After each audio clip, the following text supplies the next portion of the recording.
Olá pessoal, tudo bem? Então, hoje nós vamos falar, dando continuidade ao vídeo anterior, nós vamos continuar falando de mitologia grega, né?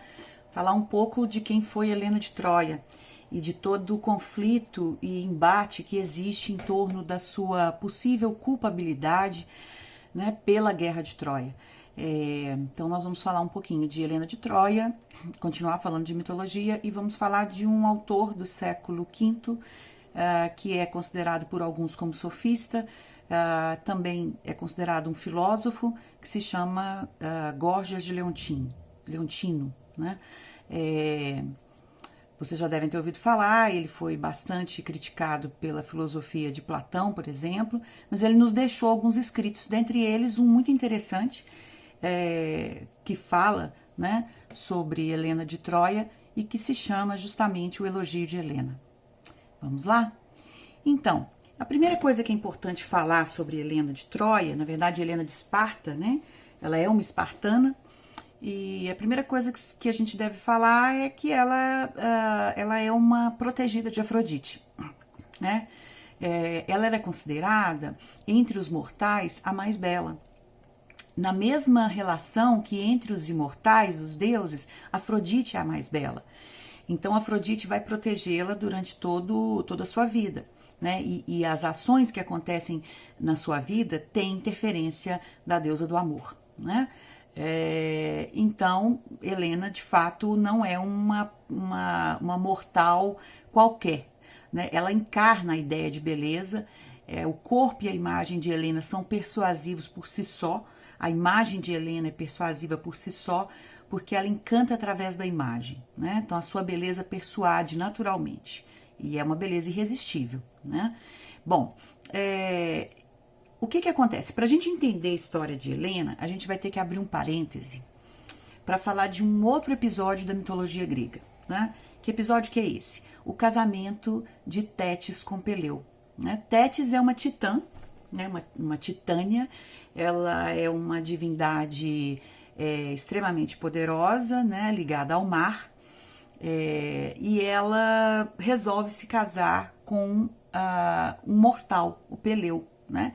O Peleu já velhinho, todos desacreditavam que ela poderia ter filhos imortais especiais de Peleu, né?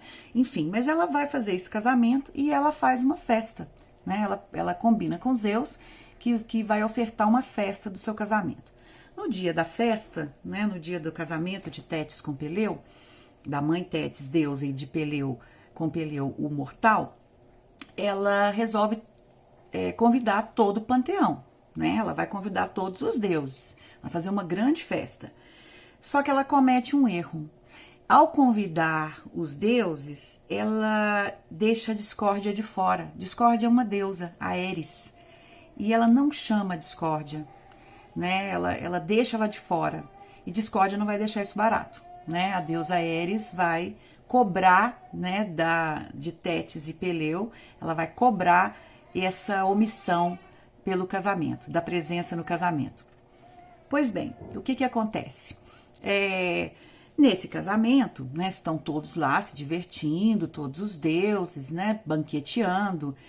Eris, para se vingar de não ter sido convidada, ela pega uma fruta, uma maçã, um pomo de ouro, bem bonito, e escreve nele assim: aquela mais bela. Quer dizer, o pomo, ele vai ser entregue àquela mais bela.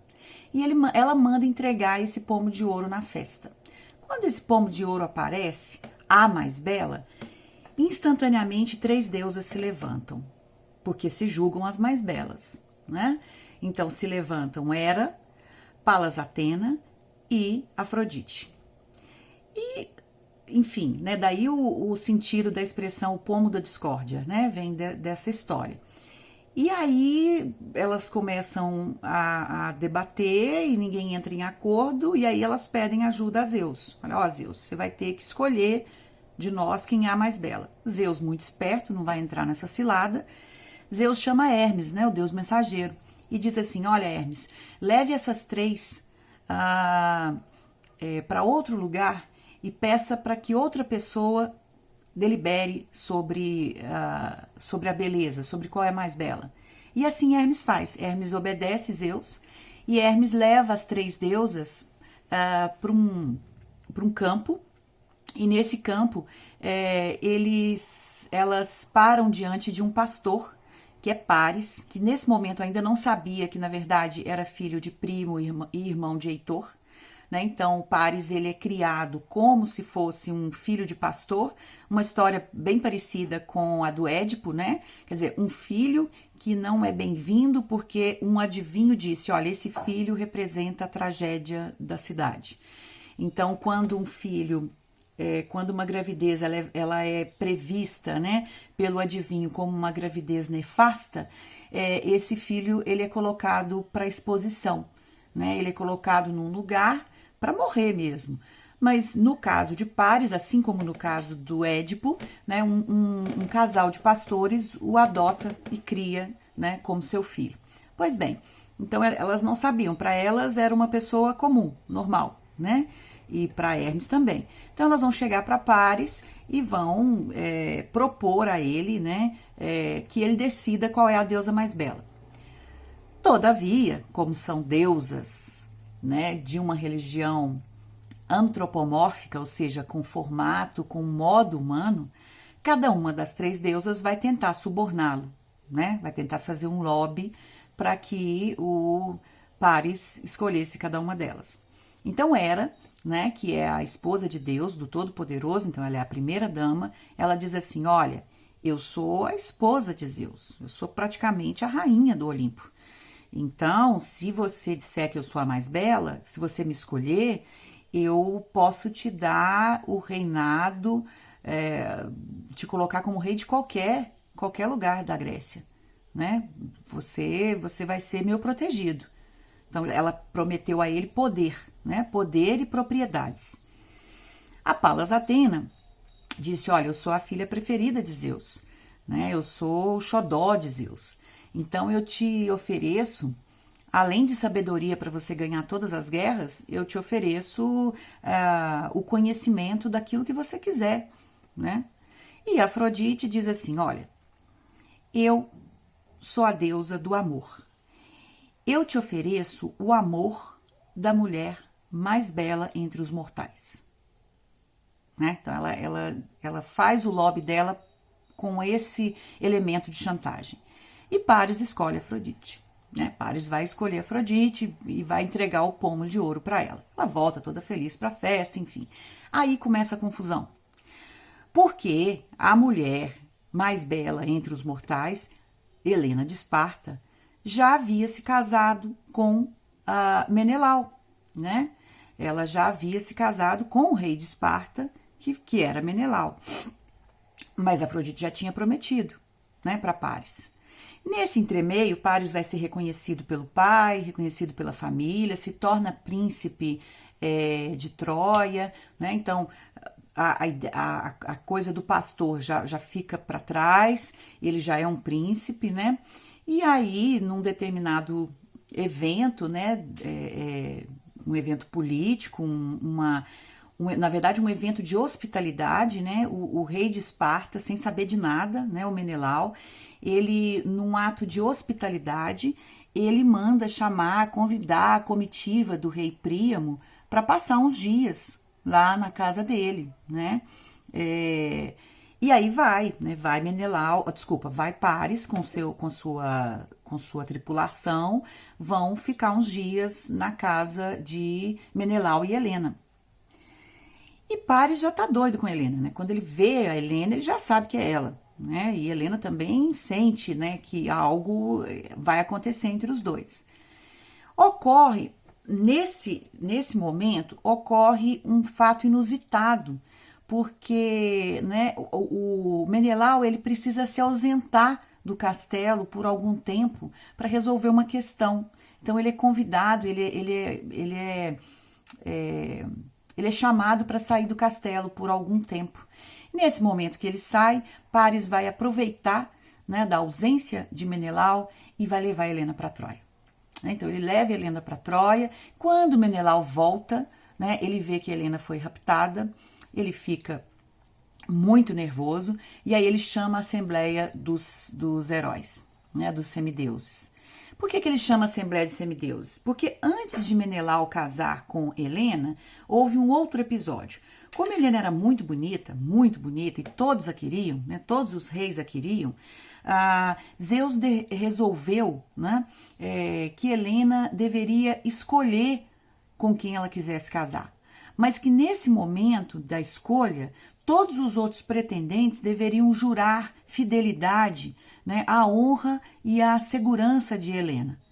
Então, firmou-se um trato político, né, diplomático, antes da escolha de Helena. E Helena escolhe Menelau. Portanto, depois do rapto de Helena, depois da ida de Helena para Troia, todos os reis da Grécia, eles vão ter que se unir para reparar essa híbris, né, essa desmedida de pares.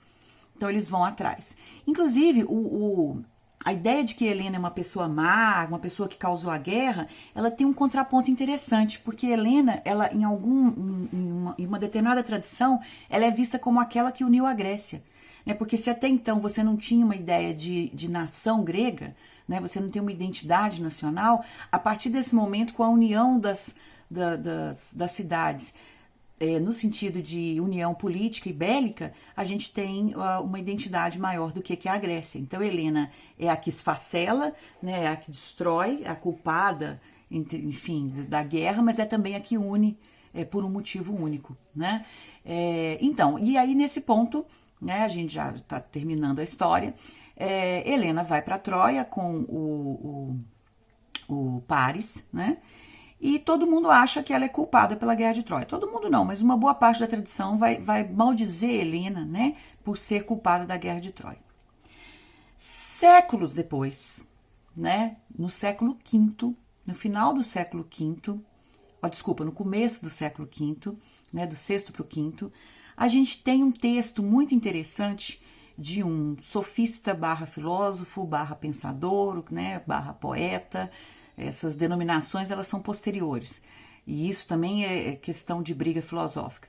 Mas Gorgias de Leontino, ele vai escrever um texto que se chama O Elogio de Helena. E esse texto é muito interessante, quem quiser pegar na internet, tem várias traduções boas para o português. Eu recomendo a tradução da Maria Cecília de Miranda Nogueira, que é uma professora do FMG, né, com quem eu tenho mais proximidade, e uma ótima tradução. Então, vocês digitem lá o Elogio de Helena PDF, vocês conseguem ver tanto a versão do grego quanto a tradução do português. E nesse texto, Gorgias vai dizer o seguinte, ele começa o texto, o introito, né, a introdução, é um elogio ao logos, um elogio ao discurso, ele enfatiza que o importante para o logos é a verdade, né, então ele introduz a seriedade com que ele vai tratar daquilo, né, e logo depois ele começa a falar de Helena. E ele começa dizendo o seguinte, né? Começa e já desenvolve o texto dizendo o seguinte, olha, Helena não é culpada pela Guerra de Troia. E eu estou aqui para defendê-la. Por que ela não é culpada? Ela só pode ter ido por 3 motivos, tá? Existem 3 motivos possíveis para a ida de Helena para Troia. Ou ela foi levada à força, e se ela foi levada à força, ela não pode ser culpada, né? Porque ela é frágil, ela não poderia resistir à força de Paris e da sua tripulação, então ela está isenta de culpa. Ou ela foi persuadida por Paris, né? Ela foi persuadida pelo Logos, né? Ela foi convencida de que precisava ir para Troia, e nesse sentido ela também não é culpada, porque a persuasão, o Logos, né? Aí tem aquela passagem emblemática, né? O Logos é um grande soberano que faz de um corpo pequeno um corpo grande e faz do corpo grande um corpo pequeno. Ou seja, a palavra persuasiva, né? O Logos persuasivo, ele deixa o indivíduo incapaz de tomar uma decisão racional, né? Então ele passa a não ser mais dono do seu pensamento, porque ele está sendo levado pelas paixões, né, ocasionadas pelo discurso persuasivo. Então, se foi esse o caso, ela também não é culpada. E por fim, se ela foi por amor, né, porque talvez seja a acusação mais comum, ela se apaixonou por Paris e foi.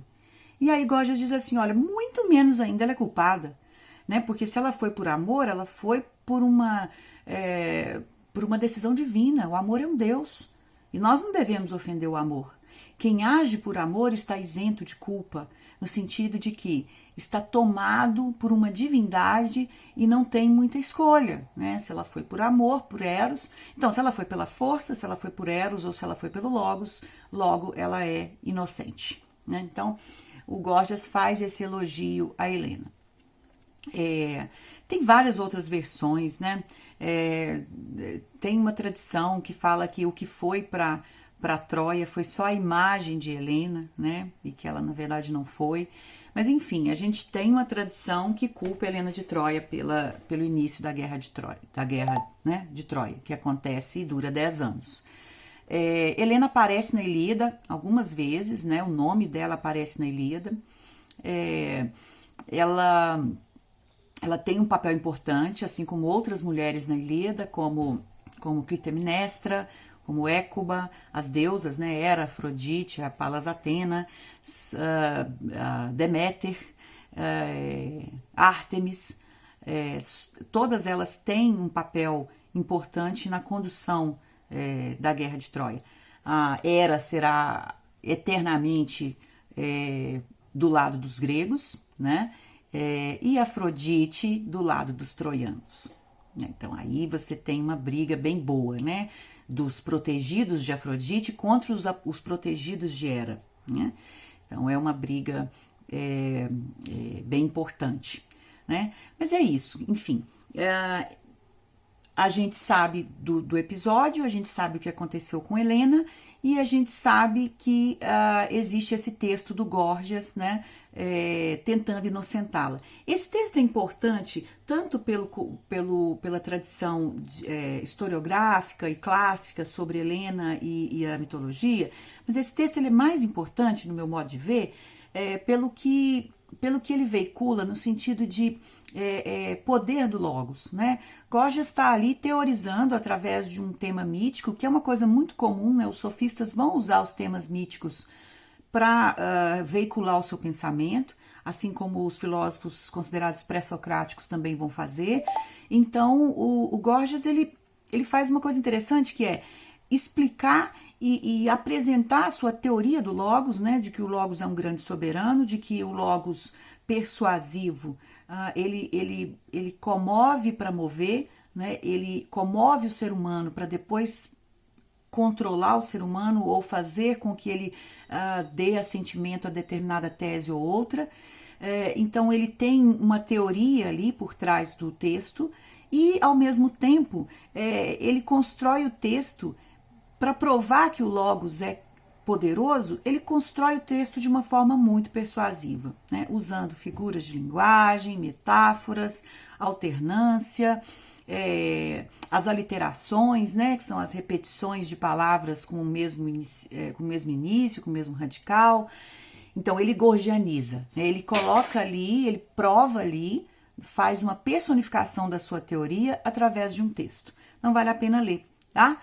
Mas é isso, ficamos por aqui hoje, né? Já nos delongamos e no próximo vídeo eu vou continuar com mitologia e vou tentar contar para vocês um pouco de forma mais pormenorizada os cantos da Ilíada, ok? Um abraço para vocês e até mais.